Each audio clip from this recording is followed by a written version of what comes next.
Hello everyone, आप सभी का क्विजर बुक चैनल पर बहुत बहुत स्वागत है। इस श्रृंखला में हम डिस्कस कर रहे थे यूपी ट्रिपल एससी की आगामी परीक्षा पेट के प्रैक्टिस सेट्स का। इसी क्रम में सेट नंबर 6 आप सभी के सामने है, तो क्वेश्चंस की शुरुआत करते हैं। फर्स्ट क्वेश्चन क्या है यहाँ पर, थोड़ा जूम कर लेते हैं इसे। किन तीन वेदों को संयुक्त रूप से वेद त्रयी कहा गया है? तो यहाँ पर मैं पहले बता देता हूँ कि जो अथर्ववेद है ये वेद त्रयी में काउंट नहीं होता है, वेद त्रयी में इसको शामिल नहीं किया जाता है अथर्ववेद को। तो अब जिस ऑप्शन में अथर्ववेद होगा वो गलत हो जाएगा, तो फर्स्ट ऑप्शन गलत हो जाएगा, सेकंड गलत हो जाएगा, लास्ट वाला गलत हो जाएगा। तो करेक्ट क्या हो जाएगा? ऋग्वेद, सामवेद, यजुर्वेद। इन तीनों वेदों को संयुक्त रूप से क्या कहा जाता है? वेद त्रयी। अगला क्वेश्चन क्या है? पुष्यमित्र शुंग द्वारा मारा जाने वाला अंतिम मौर्य शासक कौन था? तो यहाँ पर हमें क्या बताना है कि अंतिम मौर्य शासक कौन था? बिंदुसार, बृहद्रथ, दशरथ या देववर्मन? तो यहाँ पर करेक्ट आंसर क्या हो जाएगा? बृहद्रथ, यानी ऑप्शन नंबर बी। इसको किसने मारा था? पुष्यमित्र शुंग ने मारा था, और इसने मारकर शुंग वंश की स्थापना की थी। ठीक है, और मौर्य वंश की स्थापना किसने की थी? चंद्रगुप्त मौर्य ने। अगला क्वेश्चन क्या है? निम्नलिखित में से किस शासक को भारत का नेपोलियन कहा जाता है? ऑप्शंस हैं अशोक, समुद्रगुप्त, चंद्रगुप्त प्रथम, बिंदुसार। तो यहाँ पर करेक्ट आंसर क्या हो जाएगा? समुद्रगुप्त। समुद्रगुप्त को क्या कहा जाता है? भारत का नेपोलियन। किसने कहा था? Vincent Smith. ये चीज़ याद रखेंगे, विंसेंट स्मिथ। और इनकी बुक का क्या नाम था विंसेंट स्मिथ की? The early history of India. The early history of India. किसकी बुक है ये? विंसेंट स्मिथ की। इसी बुक में कहा गया था समुद्रगुप्त को भारत का नेपोलियन। अगला क्वेश्चन क्या है? प्रसिद्ध चीनी यात्री हुएन सांग ने किस सम्राट के शासनकाल के दौरान भारत की यात्रा की थी? ऑप्शंस क्या हैं? चंद्रगुप्त प्रथम, समुद्रगुप्त, अशोक, हर्षवर्धन। तो यहाँ पर करेक्ट आंसर क्या हो जाएगा? हुएन सांग की बात करते हैं तो ये आया था हर्षवर्धन के दरबार में, यानी कि ऑप्शन नंबर डी। ठीक है, अब एक इसकी बुक है बहुत फेमस जो पूछी जाती है, हुएन सांग की बुक का क्या नाम था? सी यू की। सी यू की किसकी बुक का नाम है? हुएन सांग। और ये किसके दरबार में आया था? हर्षवर्धन। और इसी को कहा जाता है यात्रियों का राजकुमार। क्या बोला जाता है इसे? हुएन सांग को ही यात्रियों का राजकुमार। लिख दे रहा हूं मैं, यात्रियों का राजकुमार। अगला क्वेश्चन क्या है? निम्नलिखित में से कौन दिल्ली के लोदी राजवंश का अंतिम शासक था? ऑप्शंस क्या हैं? इब्राहिम लोदी, सिकंदर लोदी, बारबक शाह, बहलोल शाह लोदी। तो यहाँ पर करेक्ट आंसर क्या हो जाएगा? इब्राहिम लोदी। ये लोदी वंश का क्या था? अंतिम शासक। अगर ये भी पूछ लिया जाए कि दिल्ली सल्तनत का अंतिम शासक कौन था, तो दिल्ली सल्तनत का भी अंतिम शासक कौन हो जाएगा? इब्राहिम लोदी। क्योंकि 1526 में जब पानीपत का युद्ध हुआ था बाबर के साथ, तो इब्राहिम लोदी क्या हो गया था? पराजित हो गया था, और बाबर क्या हुआ था? जीत गया था। वहीं से मुगल वंश की स्थापना हुई थी। 1526 पानीपत का प्रथम युद्ध था ये। अगला क्वेश्चन क्या है? मुस्लिम लीग की स्थापना कब की गई थी? ऑप्शंस क्या हैं? 1906, 1901, 1905, 1903। तो यहाँ पर करेक्ट आंसर क्या हो जाएगा? 1906। और इसकी स्थापना कहाँ हुई थी? ढाका में हुई थी। और किसके नेतृत्व में की गई थी? आगा खां। आगा खां। और यही इसके क्या थे? प्रथम अध्यक्ष थे। अगला क्वेश्चन क्या है? निम्न में से कौन संथाल विद्रोह के एक नेता थे? Swami Vivekananda, Sidhu Manjhi, B are Ambedkar, Surya Sen. तो यहाँ पर करेक्ट आंसर क्या हो जाएगा? सिद्धू मांझी। इनके साथ में एक थे कान्हू, तो इनको साथ में बोला जाता था सिद्धू और कान्हू। और बात करते हैं संथाल विद्रोह हुआ कब था, तो ये हुआ था 1855-56 में। मतलब जब 1857 की क्रांति होने वाली थी उससे जस्ट पहले ये हुआ था संथाल विद्रोह, 1855-56, बिहार और झारखंड वाले एरिया में। चलते हैं अगले क्वेश्चन पर। निम्न में स्वतंत्रता आंदोलन में भाग लेने वाले पश्चिम बंगाल के क्रांतिकारी की पहचान करें। ऑप्शंस क्या हैं? बालकृष्णन नायर, मुकुंद काकती, पुलिथेवर। तो देखो यहाँ पर क्या है, अगर हम, और लास्ट ऑप्शन क्या है? खुदीराम बोस। यहाँ पर अगर एक चीज़ देखते हैं तो हम इनसे भी परिचित नहीं हैं, इनसे भी परिचित नहीं इनसे, लेकिन इनके बारे में हमें पता होना चाहिए, खुदीराम बोस के बारे में। तो यही कहाँ से थे? ये पश्चिम बंगाल से थे। ठीक है, इनका जन्म हुआ था पश्चिम बंगाल में, तो यही करेक्ट आंसर हो जाएगा। और इनको फांसी किस कांड में दी गई थी? मुजफ्फरनगर बम कांड। ये क्वेश्चन पूछा जा सकता है कि खुदीराम बोस को फांसी कब दी गई थी या किस लिए दी गई थी? मुजफ्फरनगर बम कांड। और ये कब हुआ था? 1908 में। अगला क्वेश्चन क्या है? बारदोली किसान सत्याग्रह का नेतृत्व किसने किया था? ऑप्शंस क्या है? वल्लभ भाई पटेल, अब्दुल कलाम आज़ाद, टीटी कृष्णमाचारी, बलदेव सिंह। तो बारदोली किसान सत्याग्रह का नेतृत्व किसने किया था? वल्लभ भाई पटेल। हुआ कब था ये आंदोलन? 1928। इसी में इन्हें किसकी उपाधि दी गई थी? सरदार की उपाधि। अगला क्वेश्चन क्या है? किस नेता ने हमें CR फार्मूला दिया? ऑप्शंस क्या है? CR दास, तिलक, C राजगोपालाचारी, महात्मा गांधी। तो यहाँ पर करेक्ट आंसर क्या हो जाएगा? CR दास नहीं होगा, C राजगोपालाचारी। करेक्ट आंसर क्या हो जाएगा? C राजगोपालाचारी। और किस लिए दिया था? कांग्रेस और मुस्लिम लीग के समझौते के लिए। किस लिए दिया था? कांग्रेस और मुस्लिम लीग की समझौते के लिए। अगला क्वेश्चन क्या है? नॉर्वे की राजधानी क्या है? ऑप्शंस क्या है यहाँ पर? ब्यूनस आयर्स, रोम, ओटावा, ओस्लो। तो यहाँ पर अगर मैं बात करता हूँ, रोम किसकी राजधानी है? ये इटली की है। ब्यूनस आयर, ओटावा किसकी है? ये कनाडा की है। और ब्यूनस आयर्स किसकी है? ये अर्जेंटीना की है, अर्जेंटीना। तो बचा कौन सा? ओस्लो। ओस्लो किसकी राजधानी हो जाएगी? नॉर्वे की। अगला क्वेश्चन क्या है? 82 डिग्री 30 मिनट पूर्व देशांतर भारत के लिए क्यों महत्वपूर्ण है? यह भारत की जलवायु पर प्रभाव डालता है, यह भारतीय मानक समय का निर्धारण करता है, इस देशांतर के पास इलाहाबाद स्थित है, यह भारत के रीति रिवाजों पर प्रभाव डालता है। तो यहाँ पर किस लिए इंपॉर्टेंट है, महत्वपूर्ण क्यों है? तो यहाँ पर हो जाएगा ऑप्शन नंबर बी, यह भारतीय मानक समय का निर्धारण करता है। इलाहाबाद स्थित है इसके पास में, ये चीज़ ठीक है, लेकिन सबसे ज़्यादा इंपॉर्टेंट क्या है इन सब में? तो यह भारतीय मानक समय का निर्धारण करता है। ठीक है, अगर हम बात करते हैं कि जो भारत का समय है वो ग्रीनविच माध्य से, जो ग्रीनविच समय है उससे कितना आगे है? तो 5.3 यानी 5.5 घंटे क्या है? आगे है। अगला क्वेश्चन क्या है? 2011 की जनगणना के अनुसार भारत की साक्षरता दर कितनी थी? ऑप्शंस क्या हैं? 73.0%, 81.5%, 61.0%, 72%। अब देखो यहाँ पर ऑप्शंस जो हैं बहुत नज़दीक दे दिए गए हैं, तो यहाँ पर करेक्ट आंसर क्या हो जाएगा? ऑप्शन नंबर ए, जनगणना आप लोग को एक बार देख के जाना है। हालांकि अगर एग्जैक्ट पूछा जाए तो कितनी है? 73.04% है। अगला क्वेश्चन क्या है? हीराकुंड बांध किस राज्य में स्थित है? ऑप्शंस क्या है? राजस्थान, महाराष्ट्र, उड़ीसा, कर्नाटक। तो यहाँ पर करेक्ट आंसर क्या हो जाएगा? हीराकुंड बांध जो है उड़ीसा नदी पर है, सॉरी उड़ीसा राज्य में है। और अगर ये पूछा जाए किस नदी पर है तो ये महानदी पर है। और ये भारत का सबसे लंबा बांध है, हीराकुंड बांध महानदी पर स्थित है, उड़ीसा राज्य में है, सबसे लंबा बांध है। अगला क्वेश्चन क्या है? निम्नलिखित में से कौन सा राज्य नेपाल के साथ अपनी सीमा साझा नहीं करता है? तो ऑप्शंस क्या हैं? उत्तर प्रदेश, पश्चिम बंगाल, बिहार और असम। तो अगर मैं बात करूं, इस साइड नेपाल ऐसे पड़ता है, ये है नेपाल, तो यहाँ पर क्या है? उत्तराखंड हो जाएगा, फिर उत्तर प्रदेश, फिर बिहार, फिर क्या आ जाएगा? पश्चिम बंगाल यानी वेस्ट बंगाल, फिर इधर क्या आ जाएगा? सिक्किम। उत्तराखंड, उत्तर प्रदेश, बिहार, पश्चिम बंगाल, सिक्किम। तो इसमें कौन सा नहीं आया? असम। यानी कि कौन सा राज्य टच नहीं करेगा? असम। और कितने राज्य सीमा बनाते हैं? 5 राज्य। अगला क्वेश्चन क्या है? भारत के संविधान में किस संशोधन के अंतर्गत वस्तु एवं सेवा कर लाया गया था? ऑप्शंस क्या हैं? 103वें, 99वें, 101वें, 97वें। तो यहाँ पर करेक्ट आंसर क्या हो जाएगा? 101वां संविधान संशोधन जो आया था उसके थ्रू क्या आया था? GST। और विधेयक कौन सा था ये भी पूछा जाता है, तो विधेयक था 122वें नंबर का। ठीक है, और कब लगा था? 1 जुलाई 2017 से लागू है। अगला क्वेश्चन क्या है?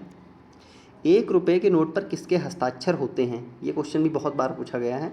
भारत सरकार, भारतीय मुख्य न्यायाधीश, भारतीय वित्त सचिव, भारत के प्रधानमंत्री। तो यहाँ पर करेक्ट आंसर क्या हो जाएगा? भारतीय वित्त सचिव। ठीक है। बाकी 2 रुपये की नोट से लगाकर लास्ट तक सब पर किसके होते हैं, आरबीआई जो रिजर्व बैंक ऑफ इंडिया के गवर्नर होते हैं, ठीक है। 1 रुपये की नोट पर किसके, भारतीय वित्त सचिव के। अगला क्वेश्चन क्या है, प्रथम वित्त आयोग के अध्यक्ष कौन थे? ऑप्शंस क्या हैं, के संस्थानम, के सी नियोगी, ए के चंद, पी वी राजा मन्नार। तो यहाँ पर करेक्ट आंसर क्या हो जाएगा, के सी नियोगी, ठीक है। अब बात करें कि इस समय जो वित्त आयोग चल रहा है वो 15 नंबर का है। कब से कब तक के लिए है, 2020 से 25 तक के लिए है। और इसके अध्यक्ष कौन है, एन के सिंह। 15th वाले के कौन है, एन के सिंह। फर्स्ट के कौन से, के सी नियोगी। और जो चल रहा है इसकी अवधि क्या है, 2020 से 25 तक चलेगा। अगला क्वेश्चन क्या है, PMSBY का विस्तारित रूप क्या है? प्रधानमंत्री सुरक्षा बीमा योजना, प्रधानमंत्री सुकन्या बीमा योजना, प्रधानमंत्री स्वच्छ भारत योजना, या कोई भी विकल्प सही नहीं है। तो ये आपको पता होगी तभी करेक्ट कर पाओगे, क्योंकि सारी चीज़ें एकदम सेम लिखी हैं लेटर के अकॉर्डिंग। तो यहाँ पर इसका करेक्ट आंसर क्या हो जाएगा, प्रधानमंत्री सुरक्षा बीमा योजना। ये योजना कब आई थी, ये 2015 में आई थी। कहाँ से स्टार्ट की गई थी, कोलकाता से, कोलकाता पश्चिम बंगाल। 2015 में आई थी प्रधानमंत्री सुरक्षा बीमा योजना। इसका शॉर्ट फॉर्म क्या होता है, PMSBY। अगला क्वेश्चन क्या है, पंडित दीनदयाल उपाध्याय उन्नत कृषि शिक्षा योजना का उद्देश्य क्या है? कृषि उत्पादकता को बढ़ावा देने के लिए, कृषि स्वास्थ्य को बढ़ावा देने के लिए, कृषि शिक्षा को बढ़ावा देने के लिए, इनमें से कोई नहीं। तो पूछा गया है पंडित दीनदयाल उपाध्याय उन्नत कृषि शिक्षा योजना। तो कृषि शिक्षा की बात की जा रही, तो इसमें क्या सही हो जाएगा, इसमें हो जाएगा कृषि शिक्षा को बढ़ावा देने के लिए, यानी कि ऑप्शन नंबर सी। और ये योजना कब आई थी, ये आई थी 2016 में। अगला क्वेश्चन क्या है, निम्नलिखित में से किस अनुच्छेद में भारत को इंडिया भी कहा गया है? अनुच्छेद 1, अनुच्छेद 2, अनुच्छेद 3, अनुच्छेद 4। तो यहाँ पर करेक्ट आंसर क्या हो जाएगा, अनुच्छेद 1, यानी आर्टिकल नंबर 1। इसमें ये बोला गया है इंडिया दैट इज़ भारत। ये लाइन लिखी गई है सीधे सीधे, इंडिया दैट इज़ भारत। तो यहीं पर भारत को क्या बोला गया है, इंडिया। अगला क्वेश्चन क्या है, किस मौलिक अधिकार के तहत कानून की नज़र में सभी लोग समान हैं? स्वतंत्रता का अधिकार, संस्कृति और शिक्षा संबंधी अधिकार, क्षमता का अधिकार, शोषण के विरुद्ध अधिकार। तो ये पिछले सेट में किसी डिस्कस हो चुके हैं जो मौलिक अधिकार हैं। तो यहाँ पर करेक्ट आंसर क्या हो जाएगा, ऑप्शन नंबर सी, यानी कि समता का अधिकार। अगला क्वेश्चन क्या है, निम्नलिखित में से कौन भारत के पूर्व राष्ट्रपति हैं? ऑप्शंस क्या हैं, राजीव गांधी, इंदिरा गांधी, डॉक्टर राजेंद्र प्रसाद, लाल बहादुर शास्त्री। तो ये तो प्रधानमंत्री हैं, ये भी प्रधानमंत्री हैं, और लाल बहादुर शास्त्री भी क्या थे, प्रधानमंत्री थे। राष्ट्रपति कौन थे, डॉक्टर राजेंद्र प्रसाद, और ये देश के प्रथम राष्ट्रपति थे। अगला क्वेश्चन क्या है, लोकसभा स्थगित करने का अधिकार किसे है? ऑप्शंस क्या हैं, अध्यक्ष, प्रधानमंत्री, संसदीय कार्य मंत्री, या राष्ट्रपति। तो यहाँ पर क्या करेक्ट हो जाएगा, यहाँ पर लोकसभा का स्थगन का अधिकार किसके पास है, राष्ट्रपति के पास, यानी कि ऑप्शन नंबर डी हो जाएगा। अगला क्वेश्चन क्या है, निम्नलिखित में से किस राज्य ने सर्वप्रथम पंचायती राज अपनाया था? तो यहाँ पर ऑप्शंस क्या हैं, हरियाणा, राजस्थान, मध्य प्रदेश, कर्नाटक। करेक्ट आंसर क्या हो जाएगा यहाँ पर, राजस्थान, यानी कि ऑप्शन नंबर बी। और कब अपनाया था, 2 अक्टूबर 1959, 2 अक्टूबर 1959। सबसे पहले किस डिस्ट्रिक्ट में, नागौर, ठीक है। 2 अक्टूबर को इसलिए क्योंकि पंचायती राज पर सबसे ज़्यादा अगर समर्थन दिया था तो गांधी जी ने दिया था, ठीक है। अगला क्वेश्चन क्या है, दर्पणकारों की हेडलाइट में प्रयोग किया जाता है। ऑप्शंस क्या हैं, अर्धवृत्तीय, शंक्वाकार, उछाल, या अवतल। तो जो दर्पणकार की हेडलाइट होती हैं उसमें अवतल दर्पण का प्रयोग किया जाता है, ऑप्शन नंबर डी। अगला क्वेश्चन क्या है, प्रत्यावर्ती धारा को दिष्ट धारा में बदलने के लिए किस युक्ति का प्रयोग किया जाएगा? यानी हमें बदलना है AC to DC, तो किसका यूज करेंगे? ऑप्शन क्या है, एमीटर, गैल्वेनोमीटर, ट्रांसफार्मर। तो एमीटर क्या है, एमीटर से क्या करते हैं, ये धारा को मेजरमेंट करता है। गैल्वेनोमीटर धारा और साथ में वोल्टेज के लिए यूज किया जाता है। ट्रांसफार्मर ये क्या करता है, ये जो करंट की फ्रीक्वेंसी होती है इसको कम ज़्यादा करता है। तो यहाँ पर करेक्ट आंसर क्या हो जाएगा, रेक्टिफायर। और ये क्वेश्चन बहुत बार पूछा गया है कि डायरेक्ट बोल देता है कि रेक्टिफायर का क्या काम है, AC to DC में कन्वर्ट करना, या AC to DC में कन्वर्ट करने के लिए किसका यूज करते हैं, रेक्टिफायर का। अगला क्वेश्चन क्या है, ठोस कार्बन डाइऑक्साइड को कहते हैं हाइपोबोरेक्स फिटकरी सूखी बर्फ। तो यहाँ पर करेक्ट आंसर क्या हो जाएगा? सूखी बर्फ। ड्राई आइस को क्या बोलते हैं? ठोस कार्बन डाइऑक्साइड को ही क्या बोला जाता है? Dry ice. हाँ, ये भी क्वेश्चन पूछते हैं कि ड्राई आइस किसे बोलते हैं? ठोस कार्बन डाइऑक्साइड को। अगला क्वेश्चन क्या है? शरीर में की गंभीर कमी के कारण क्वाशियोर रोग होता है। ऑप्शंस क्या है? लौह, विटामिन के, कैल्शियम, प्रोटीन। तो यहाँ पर करेक्ट आंसर क्या हो जाएगा? प्रोटीन, यानी कि ऑप्शन नंबर डी। ठीक है, तो अब बात करते हैं कि प्रोटीन कमी से कौन कौन से रोग हो जाते हैं। तो एक तो क्वाशियोर इंपॉर्टेंट जो पूछा जाता है, और एक होता है मेरेस्मस।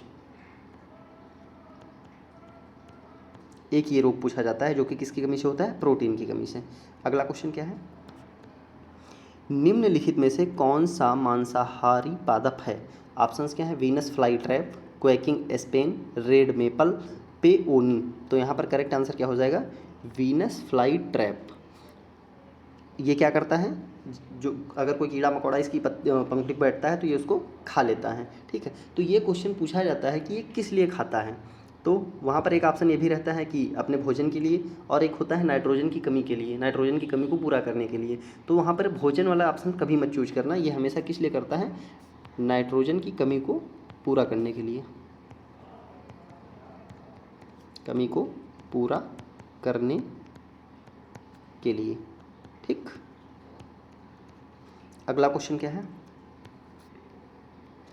अंधेर नगरी के लेखक हैं। ऑप्शंस क्या हैं? प्रताप नारायण मिश्र, हरिकृष्ण प्रेमी, भारतेंदु हरिश्चंद्र, रामकुमार वर्मा। तो अंधेर नगरी नाटक लगभग सबने पढ़ा होगा। यहाँ पर करेक्ट आंसर क्या हो जाएगा? भारतेंदु हरिश्चंद्र। ये फेमस रचनाएं हैं, ये तो आप लोगों को पता ही होनी चाहिए। Option number C. अगला क्वेश्चन क्या है? सूर्योदय शब्द का संधि विच्छेद है। ऑप्शंस क्या हैं? सूर्यो प्लस दय, सूर्य प्लस उदय, सूर्य धन उदय, सूर्य धन उदय। तो करेक्ट आंसर क्या हो जाएगा? सूर्य प्लस उदय, यानी कि ऑप्शन नंबर बी। यहाँ पर क्योंकि इधर क्या आ रहा है? आ रहा है, और इधर से क्या आ रहा है? ऊ आ रहा है। तो और ये दोनों मिलके क्या बनाएंगे? ओ बनाएंगे। ये किस संधि में होता है? गुण संधि में। तो एक इसका एग्जाम्पल है गुण। सूर्योदय का सूर्य प्लस उदय, आ प्लस उ मिलके क्या बना देंगे? ओ बना देंगे। अगला क्वेश्चन क्या है? दाता शब्द का स्त्रीलिंग क्या है? ऑप्शंस क्या है? दाती, दात्र, दात्री, धात्री। तो जो दाता शब्द है इसका स्त्रीलिंग क्या हो जाएगा? दात्री। ठीक है, अगला क्वेश्चन क्या है? जो किए गए उपकार को मानता हो के लिए एक शब्द लिखिए। ऑप्शंस क्या है? कृतघ्न, कृतज्ञ, कृतकार्य, अज्ञ। तो जो किए गए उपकार को मानता है उसको क्या कहते हैं? उसको बोलते हैं कृतज्ञ, यानी कि ऑप्शन नंबर बी। और जो नहीं मानता है उसको क्या बोलते हैं? कृतघ्न। नहीं मानने वाले को क्या बोलते हैं? कृतघ्न। ठीक है, अगला क्वेश्चन क्या हो जाएगा? निम्नलिखित में से कौन सा शब्द सरस्वती का पर्यायवाची नहीं है? ऑप्शंस क्या है? वीणापाणी, महाश्वेता, पद्मा, भारती। तो यहाँ पर करेक्ट आंसर क्या हो जाएगा? वीणापाणी सरस्वती का होता है, महाश्वेता भी होता है, भारती भी होता है, लेकिन पद्मा ये नहीं होता है क्योंकि ये किसका है? लक्ष्मी जी का है। अगला क्वेश्चन क्या है? अब करंट के क्वेश्चन शुरू हो रहे हैं। अप्रैल 2022 में नई दिल्ली में आयोजित अमृत समागम सम्मेलन के दौरान किस पोर्टल का शुभारंभ किया गया? ऑप्शंस क्या हैं? उत्सव, दीक्षा, अमृत, अमीन। तो यहाँ पर करेक्ट आंसर क्या हो जाएगा? उत्सव, ऑप्शन नंबर ए। दिल्ली में जो अमृत समागम सम्मेलन आयोजित किया गया था उसमें किस पोर्टल का शुभारंभ किया गया था? उत्सव। और किस लिए? लोकप्रिय पर्यटन स्थलों के रूप में बढ़ावा देने हेतु भारत के सभी कार्यक्रम त्योहारों को लाइव प्रदर्शन करने के लिए। जो भारत के त्यौहार वगैरह होते हैं उनको क्या किया जाएगा? इस पर लाइव दिखाया जाएगा। अगला क्वेश्चन क्या है? जनवरी 2022 में जारी भारत वन स्थिति रिपोर्ट 2021 के अनुसार भारत में कौन राज्य क्षेत्रफल की दृष्टि से सर्वाधिक वनावरण में संदर्भ में पहले स्थान पर है? ऑप्शंस क्या हैं? छत्तीसगढ़, मध्य प्रदेश, अरुणाचल प्रदेश, महाराष्ट्र। तो ये क्वेश्चन भी पिछले सेट में मैं बता चुका हूँ। इसका करेक्ट आंसर क्या हो जाएगा? मध्य प्रदेश। सबसे ज़्यादा वन कहाँ है?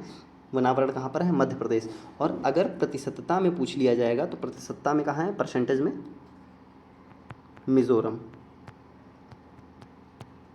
अगर सिर्फ ये पूछे क्षेत्रफल की दृष्टि से मध्य प्रदेश हो जाएगा, और प्रतिशतता में सबसे ज़्यादा कहाँ है? तो मिजोरम में।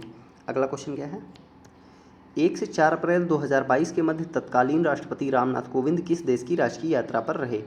Kazakhstan, Uzbekistan, Tajikistan, Turkmenistan. तो यहाँ पर करेक्ट आंसर क्या हो जाएगा? कहाँ गए थे? तुर्कमेनिस्तान। अगला क्वेश्चन क्या है? अप्रैल 2022 में Stockholm International Peace Research Institute, SIPRI, इसकी फुल फॉर्म भी पूछी जा सकती है, क्या है? Stockholm International Peace Research Institute द्वारा विश्व सैन्य खर्च प्रवृत्तियाँ रिपोर्ट 2021 के अनुसार विश्व के सर्वाधिक सैन्य खर्च वाले देशों में भारत का कौन सा स्थान है? तो यहाँ पर करेक्ट आंसर क्या हो जाएगा? भारत का कौन सा स्थान रहा है? तीसरा स्थान रहा है। ठीक है, जो सैन्य खर्च करता है भारत तीसरे नंबर पे है। सबसे ज़्यादा सैन्य खर्च कौन सा करता है? यूएसए करता है। इसके बाद कौन करता है? चीन करता है, फिर इंडिया करता है। अगला क्वेश्चन क्या है? अप्रैल 2022 में किस बैंक ने वित्तीय समावेशन के लिए, समाधानों के सहसृजन तथा नवोन्मेषण के लिए फिनटेक स्टार्टअप समुदाय के साथ सहयोग करने हेतु एक संयुक्त पहल फिनक्लुवेशन लॉन्च किया है? तो यहाँ पर ऑप्शंस क्या हैं? इंडिया पोस्ट पेमेंट्स बैंक, भारतीय state bank, Punjab national bank, भारतीय रिजर्व बैंक। तो यहाँ पर सीधे सीधे समझो कि जो फिनटेक स्टार्टअप समुदाय है, इसके साथ किसने मिलकर फिनक्लुवेशन को लॉन्च किया है? तो यहाँ पर करेक्ट आंसर क्या हो जाएगा? India post payments bank. यहाँ पर ये भी पूछा जा सकता है कि जो संयुक्त पहल फिनक्लुवेशन है किनके द्वारा लॉन्च की गई है? तो इंडियन पोस्ट पेमेंट बैंक हो जाएगा, और दूसरा क्या है? फिनटेक स्टार्टअप समुदाय। अगला क्वेश्चन क्या है? फरवरी 2022 में भारतीय अंतरिक्ष अनुसंधान संगठन ने ध्रुवीय उपग्रह प्रक्षेपण यान PSLV C-52 के माध्यम से किस उपग्रह का सफल प्रक्षेपण किया है? ऑप्शंस क्या हैं? EOS-03, EOS-02, EOS-04, EOS-01। तो यहाँ पर करेक्ट आंसर क्या हो जाएगा? EOS-04 किसके द्वारा भेजा गया है इसे? PSLV C-52। तो जो करंट के जो भारत इसरो के जो करंट के हैं, ये सारी चीज़ें आप लोगों को मतलब पढ़ लेना है एक बार। अगला क्वेश्चन क्या है? फरवरी 2022 में प्रसिद्ध पार्श्व गायिका लता मंगेशकर का निधन हो गया। उन्हें किस वर्ष भारत रत्न से सम्मानित किया गया था? ऑप्शंस क्या हैं? 1999 में, 2003 में, वर्ष 2002 में, वर्ष 2001 में। तो यहाँ पर करेक्ट आंसर क्या हो जाएगा? ऑप्शन नंबर डी, यानी वर्ष 2001 में क्या दिया गया था इन्हें? भारत रत्न। अच्छा, आप लोग कमेंट बॉक्स में हमें इसका उत्तर देंगे कि कौन सी पहली महिला गायिका थी इंडिया में जिसे भारत रत्न दिया गया था? फर्स्ट वुमेन सिंगर, ये बताना है आप लोगों को। सेकंड ये थी लता मंगेशकर। अगला क्वेश्चन क्या है? अप्रैल 2022 में कहाँ पहली बार राष्ट्रीय राजधानी के बाहर राष्ट्रीय बाघ संरक्षण प्राधिकरण की बैठक आयोजित हुई? तो ऑप्शंस क्या हैं? राजाजी बाघ अभ्यारण्य, कार्बेट बाघ अभ्यारण्य, पक्के बाघ अभ्यारण्य, पेंच बाघ अभ्यारण्य। तो ये कहाँ पर आयोजित की गई? ये आयोजित की गई पक्के बाघ अभ्यारण्य में। पहली बार राष्ट्रीय राजधानी के बाहर राष्ट्रीय बाघ संरक्षण प्राधिकरण की बैठक कहाँ हुई? पक्के बाघ अभ्यारण्य में। और ये कहाँ पर स्थित है? अरुणाचल प्रदेश, अरुणाचल प्रदेश में। अगला क्वेश्चन क्या है? फरवरी 2022 में केंद्र सरकार द्वारा राष्ट्रीय शिक्षा नीति 2020 और 2021-22 की बजट घोषणाओं के अनुरूप वयस्क शिक्षा के लिए शुरू की गई नई योजना नव भारत साक्षरता कार्यक्रम की अवधि क्या है? ऑप्शंस क्या हैं? 2022 से 2024, 2022 से 2025, 2022 से 2026, 2022 से 2027। तो यहाँ पर करेक्ट आंसर क्या हो जाएगा? 2022 से 2027, यानी पूरे 5 साल का पीरियड लिया गया है। और कार्यक्रम क्या है? नव भारत साक्षरता कार्यक्रम। ये क्वेश्चन पूछा जा सकता है कि जो नव भारत साक्षरता कार्यक्रम है किसके लिए है? वयस्क शिक्षा के लिए है। अगला क्वेश्चन क्या है? फरवरी मार्च 2022 के मध्य 5वीं संयुक्त राष्ट्र पर्यावरण सभा 2022 का आयोजन कहाँ किया गया? ऑप्शंस क्या हैं? नई दिल्ली, नैरोबी, मॉन्ट्रियल या सिएटल। तो इसका करेक्ट आंसर क्या हो जाएगा? नैरोबी। ठीक है, 5वीं संयुक्त राष्ट्र पर्यावरण सभा। और मैं यहीं पर अगर ये पूछूं यूनाइटेड नेशन इन्वायरमेंटल प्रोग्राम, इसका हेडक्वार्टर कहाँ है? तो ये भी कहाँ है? नैरोबी केन्या में है। Nairobi Kenya. स्थापना कब हुई थी यूएनईपी की? 1972। इंपॉर्टेंट है। अगला क्वेश्चन क्या है? डेनमार्क की राजधानी क्या है? ऑप्शंस है Copenhagen, Stockholm, Vienna, Oslo. Oslo किसकी राजधानी है? नॉर्वे की। वियना किसकी है? ऑस्ट्रिया की। ऑस्ट्रेलिया नहीं, ऑस्ट्रिया। स्टॉकहोम किसकी है? स्वीडन की। स्वीडन। तो अब बची कौन सी? कोपनहेगन। तो ये किसकी हो जाएगी? डेनमार्क की। यानी करेक्ट ऑप्शन क्या हो जाएगा? Option number A. अगला क्वेश्चन क्या है? भांगड़ा का लोक नृत्य है, मतलब ये किस राज्य का है? अरुणाचल प्रदेश, पंजाब, असम, नागालैंड। तो यहाँ पर करेक्ट आंसर क्या हो जाएगा? पंजाब। ये भी क्वेश्चन पिछले सेट में हो चुका है। भांगड़ा कहाँ का लोक नृत्य है? पंजाब। और कौन सा है जहाँ का? गिद्दा है, एक गिद्दा, धमाल है। अगला क्वेश्चन क्या है? यूनिसेफ की स्थापना किस वर्ष की गई? 1946, 1949, 1945 या 1948? तो यहाँ पर करेक्ट आंसर क्या हो जाएगा? 1946, यानी कि ऑप्शन नंबर ए। अगला क्वेश्चन क्या है? निम्नलिखित में से भारत का सर्वोच्च नागरिक पुरस्कार कौन सा है? ऑप्शंस क्या है? भारत रत्न, पद्मश्री, ज्ञानपीठ पुरस्कार, पद्म भूषण। तो करेक्ट आंसर क्या हो जाएगा यहाँ पर? सबसे बड़ा पुरस्कार कौन सा है? भारत रत्न है। और ये कब से शुरू किया गया था? 1954, 1954 से। अगला क्वेश्चन क्या है? रूमी दरवाज़ा कहाँ स्थित है? ऑप्शंस क्या है? भोपाल, लखनऊ, आगरा, ग्वालियर। तो ये तो सबको पता होगा, रूमी दरवाज़ा कहाँ स्थित है? ये लखनऊ में स्थित है। और किसके शासनकाल में बनवाया गया था? आसफ उद दौला के शासनकाल में। आसफ उद दौला। साथ में क्या बनवाया गया था? इमामबाड़ा। अगला क्वेश्चन क्या है? रामनाथ गोयनका पुरस्कार किस क्षेत्र में योगदान के लिए प्रदान किया जाता है? ऑप्शन क्या है? महिला सशक्तिकरण, पत्रकारिता, खेल या ग्रामीण स्वच्छता। तो रामनाथ गोयनका पुरस्कार किस क्षेत्र में दिया जाता है? तो ये दिया जाता है पत्रकारिता में, यानी ऑप्शन नंबर कौन सा करेक्ट हो जाएगा? बी। अगला क्वेश्चन क्या है? पुस्तक गोल्डन बॉय नीरज चोपड़ा के लेखक कौन हैं? ऑप्शंस क्या है? रतन पाठक, असीम मुखर्जी, शांतनु भारद्वाज, नवदीप सिंह गिल। तो यहाँ पर करेक्ट आंसर क्या हो जाएगा? नवदीप सिंह गिल। किसके ऊपर लिखी गई है? नीरज चोपड़ा के ऊपर, जिन्होंने ओलंपिक में क्या जीता? गोल्ड जीता। किसमें? भाला फेंक में। अगला क्वेश्चन क्या है? मई 2022 में संपन्न हुई राष्ट्रीय फुटबॉल चैंपियनशिप हीरो संतोष ट्रॉफी 2021-22 का खिताब किस टीम ने जीता है? सर्विसेज, केरल, पश्चिम बंगाल, मणिपुर। तो यहाँ पर करेक्ट आंसर क्या हो जाएगा इसका? ये जीता है केरल ने, यानी कि ऑप्शन नंबर बी। और हराया किसको है? पश्चिम बंगाल को। पश्चिम बंगाल क्या हुआ है? हारा है, ठीक। और केरल ने जीता है संतोष ट्रॉफी। अगला क्वेश्चन क्या है? मिस वर्ल्ड 2021 का खिताब किसने जीता है? ऑप्शंस क्या हैं? Olivia S, Shri Saini, Karolina Bielawska, Toni Ann Singh. तो यहाँ पर करेक्ट आंसर क्या हो जाएगा? कैरोलिना बिलावस्का, यानी कि ऑप्शन नंबर सी। और ये कहाँ की हैं? ये हैं पोलैंड की। क्या जीता है इन्होंने? Miss world 2021। अगला क्वेश्चन क्या है? राष्ट्रीय वन्य जीव बोर्ड की स्थायी समिति की 67वीं बैठक में प्रतिवर्ष किस तिथि को राष्ट्रीय डॉल्फिन दिवस मनाए जाने की घोषणा की गई है? इसकी घोषणा अभी हाल ही में की गई है कि किस दिन हम लोग क्या मनाएंगे? राष्ट्रीय डॉल्फिन दिवस। जो अभी हाल ही में दिवस घोषित किए गए हैं, जैसे कि एक वीर बाल दिवस घोषित किया गया है, कब मनाया जाएगा? तो इस तरह की चीज़ें आप लोगों को पता होनी चाहिए। ऑप्शंस क्या है इसका? 31 मार्च, 4 अप्रैल, 15 सितंबर, 5 अक्टूबर। तो यहाँ पर करेक्ट आंसर क्या हो जाएगा? 5 अक्टूबर। अच्छा ये बताइए, पराक्रम दिवस कब मनाया जाएगा? तो 23 जनवरी, पराक्रम दिवस। और एक दिवस मैंने कौन सा बोला? वीर बाल दिवस। वीर बाल दिवस। इसका आंसर आप लोग कमेंट में बताएंगे कि ये कब मनाया जाएगा। तो फ्रेंड्स, सेशन यहीं पर कंप्लीट होता है। उम्मीद करते हैं कि क्वेश्चंस आपको अच्छे लग रहे होंगे। अगर वीडियो अच्छा लग रहा है तो इसको लाइक करें और चैनल को शेयर करें और सब्सक्राइब करना ना भूलें, ताकि अपकमिंग वीडियोज़ आपको मिलती रहें। और PDF के लिए आप टेलीग्राम चैनल की लिंक आपको वीडियो के डिस्क्रिप्शन में मिल जाएगी, वहाँ से आप प्राप्त कर सकते हैं। धन्यवाद।